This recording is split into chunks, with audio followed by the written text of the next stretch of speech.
6 साल से मुगल सल्तनत इस सूरमे बंदा सिंह बहादुर का कुछ न बिगाड़ सके। इसने दुनिया की सबसे ताकतवर सल्तनत की नाक के नीचे अपने गुरु के सपनों का पंजाब बसाया, जालिमों का नाश कर जुल्मों से मुक्त पहला खालसा राज स्थापित किया। लाहौर से फिर निकला मानवता के इतिहास का सबसे क्रूर जुलूस। बंदा सिंह को जलील करने के लिए उसे शाही पोशाक पहनाई गई और उसके 3 साल के मासूम बेटे को कैदी बना 740 सिंगों के साथ दिल्ली ले जाया गया। आखिर बंदा मुगल फौज के हाथ आ गया। शेर की तरह उसको पिंजरे में डाल दिल्ली लाया गया।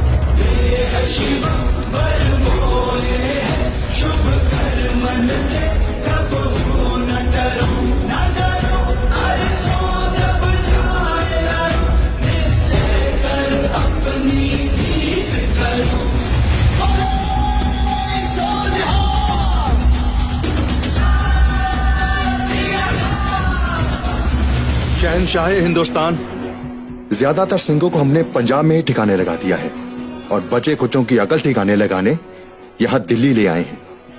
जो हमारा मजहब कबूल करे उसे रिहा करो और जो ना करे उसे फौरन अलविदा करो। आखिरी बार पूछ रहा हूँ, अगर कोई हमारा मजहब कबूल करता है उसको बख्श दिया जाएगा।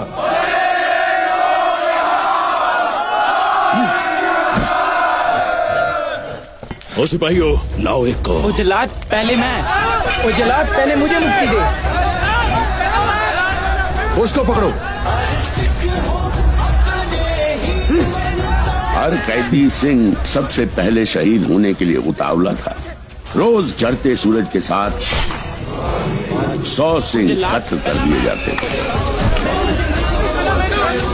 7 दिनों में 700 सिंह शहीदी पा गए।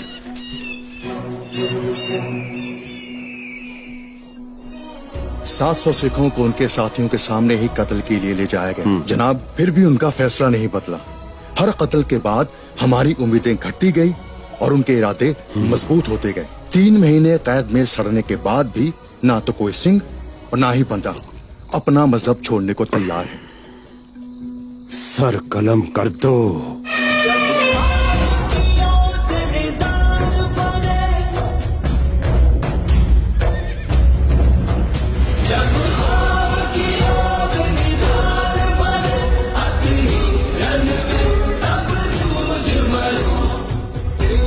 डर तो नहीं लग रहा पुत्र? डर? वो क्या होता है? हाँ, तुझे कैसे पता? वो तो सिंगों में होता ही नहीं। हाँ, जैसे बाबा फतेह सिंह ने भी नहीं था, उनसे सीख लिया कि धर्म के लिए अटल कैसे रहना है।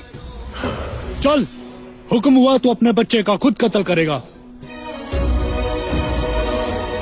सिंह औरतों और बच्चों पर कभी वार नहीं करते। इस हैवानियत के तुम महारथी हो। काजी ने बंदा सिंह के बेटे को जल्लादों के हवाले कर दिया। बंदा ने उसकी लाल दस्तार को चूमा और उसके कान में कहा, वाहेगुरु जी की फतेह। बेटे के चेहरे की तरफ देखा और निर्भय होने के लिए कहा। बेटे ने भी वाहेगुरु जी की फतेह गरज कर जवाब दिया, मैं निर्भय हूँ। उसने कहा। बेटा वाहेगुरु जी की फतेह उचारते हुए जमीन पर गिर पड़ा। सत श्री अकाल। बंदा सिंह,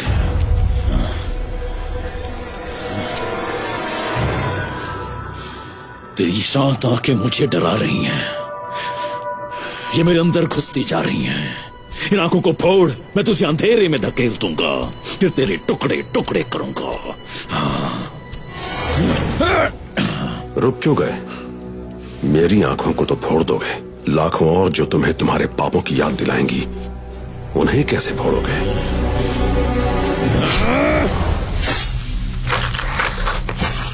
बंदा सिंह बहादुर के जिस्म को जंबूरों से नोचा गया, बोटी बोटी कर दिया गया। खालसा पंथ जिसकी नींव खुद गुरु गोविंद सिंह ने सालों पहले आनंदपुर में रखी थी। आनंदपुर जहां गुरु साहब के चारों साहबजादों के मधुर सुर फिजाओं में गूंजते और सारा वातावरण सुख, स्नेह और शांति से भर जाता था।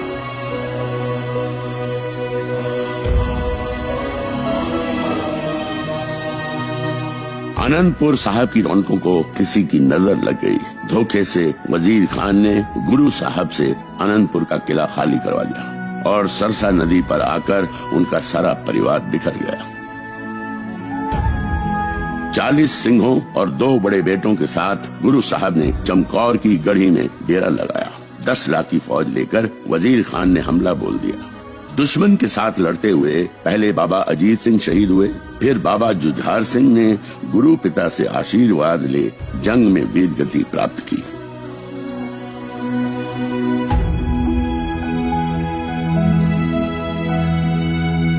गंगू के लालच ने माता गुजरी जी और छोटे साहबजादों को वजीर खान के खूनी पंजों में सौंप दिया, जिसने काजी के साथ मिलकर छोटे साहबजादों को दीवार में जिंदा चिनने का फतवा जारी करवा दिया।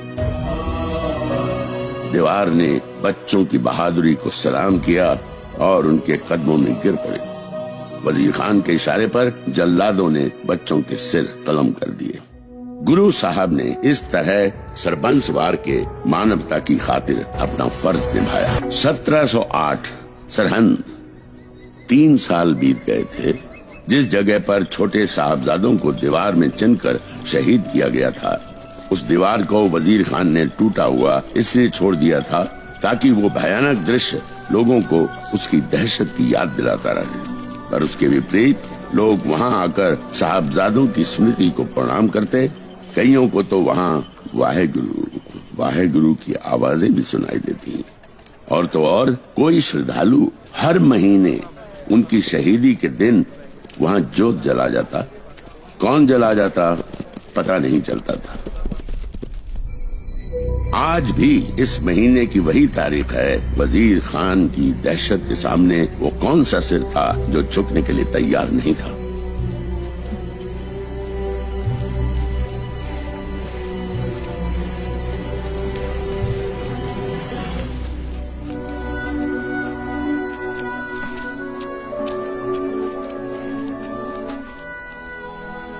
रजिया बेटी, जल्दी कर।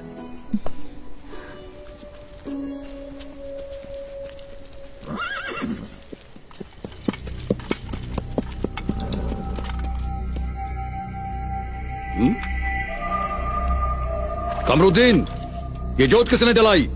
पता नहीं जनाब, मैं तो नमाज पढ़ने गया था।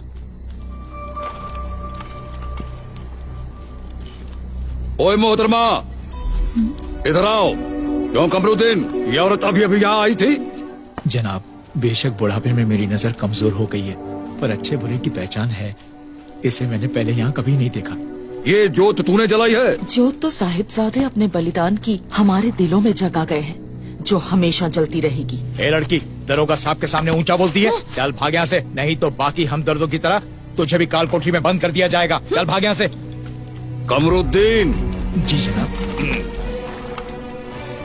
लोगों को तो हम कैद कर लेंगे, पर उन आवाजों को कैसे कैद करेंगे जो इस दीवार से आती हैं? इसलिए इस लड़की के दिए को जलाने के थोड़ी देर बाद मैं दिए को यहाँ से उठा लेता हूँ। इस तरह से उसकी श्रद्धांजलि भी पूरी हो जाती है और सरकार के कानों तक बात भी नहीं जाती। औरों की मैं क्या कहूँ, जब मैं खुद कई बार यहाँ से गुजरता हूँ तो मुझे वाहेगुरु की आवाजें सुनाई देती हैं।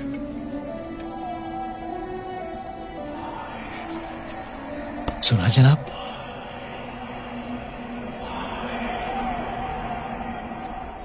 जनाब, ये सब अफवाहें हैं। कौन से वाहेगुरु की आवाज और कहाँ से आएगी? वैसे अब सिखों के पास बचा ही कौन है? गोविंद के बड़े बेटों को तो चमकौर की लड़ाई में मरवा दिया और छोटों को सरहंद में मार दिया। हिंदू और सिखों को आपने ऐसे भयानक तारे दिखाए कि सारे डर के मारे सहम कर घर में बैठ गए हैं। और बादशाह की आंखों में धूल झोंकने के लिए आपने दरबार में 2 सिख, आली सिंह और माली सिंह को दीवान की पदवी दे दी है। तो बता दीजिए, वो कौन सी परेशानी है जो आपको अपनी ही उंगलियों के पटाखे बजाने के लिए मजबूर कर रही है? गोविंद, सिखों का गुरु, जो हमेशा मेरी मार से बचता रहा, मैंने उसके बच्चों तक को मरवा दिया, फिर भी उसने आकर मेरी चौखट पर सर नहीं झुकाया। मैं चाहे सारे सिखों को क्यों ना खत्म कर दूं, जब तक उनका गुरु जिंदा है मेरी समस्या जैसी की तैसी बनी रहेगी।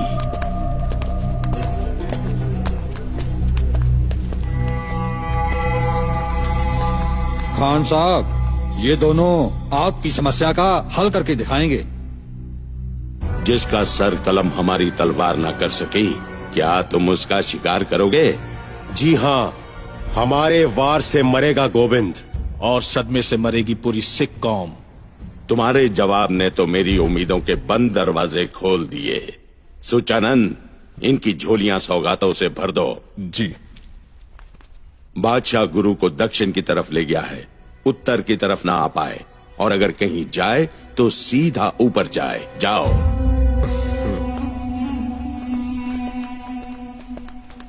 गुरु की हत्या? खान साहब, अपनी सोच के बारे में दोबारा सोच लेना, कोई बुरी बात नहीं। उस गुरु की मौत में ही मेरी जिंदगी है, इससे पहले कोई और मुसीबत मेरी तरफ आए।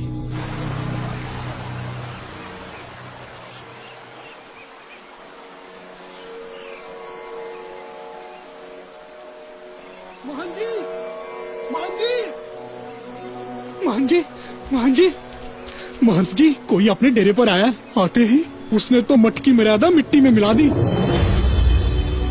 बकरे काटे और अपने प्रसाद बनाने वाले चूल्हे पर मांस पकने रख दिया, और खुद वो आपके पलंग पर पसर कर बैठ गया। कौन है जिसने इतनी हिम्मत की? बाबा जी, सबक सिखाओ उसे। वहां बैठे ही पलंग समेत धरती पर उल्टा कर मारो, फिर जाकर पूछना। जाकर पूछना?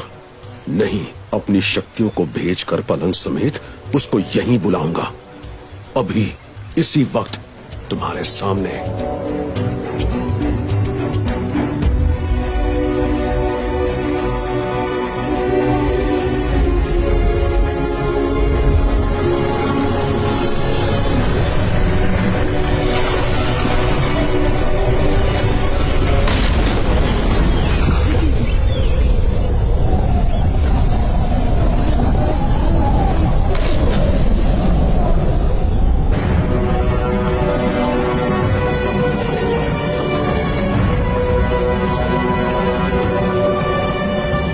दास, अहंकार के अंधकार से निकल सच्चाई की रोशनी में आ।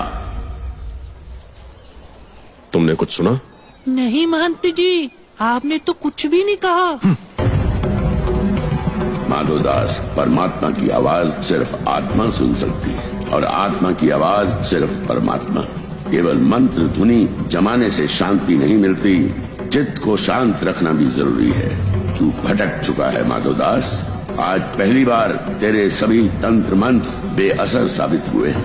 दोस्तों, अगर आपको ये वीडियो अच्छा लगा तो इसको ज्यादा से ज्यादा शेयर भी करो, और ऐसी और अनेकों वीडियो देखने के लिए गुरुद्वारा बंगला साहिब का, गुरुद्वारा शीशगंज साहिब का, गुरुद्वारा रकाबगंज साहिब का और मेरा मनजिंदर सिंह सिरसा का पेज लाइक करो। आपका बहुत बहुत धन्यवाद।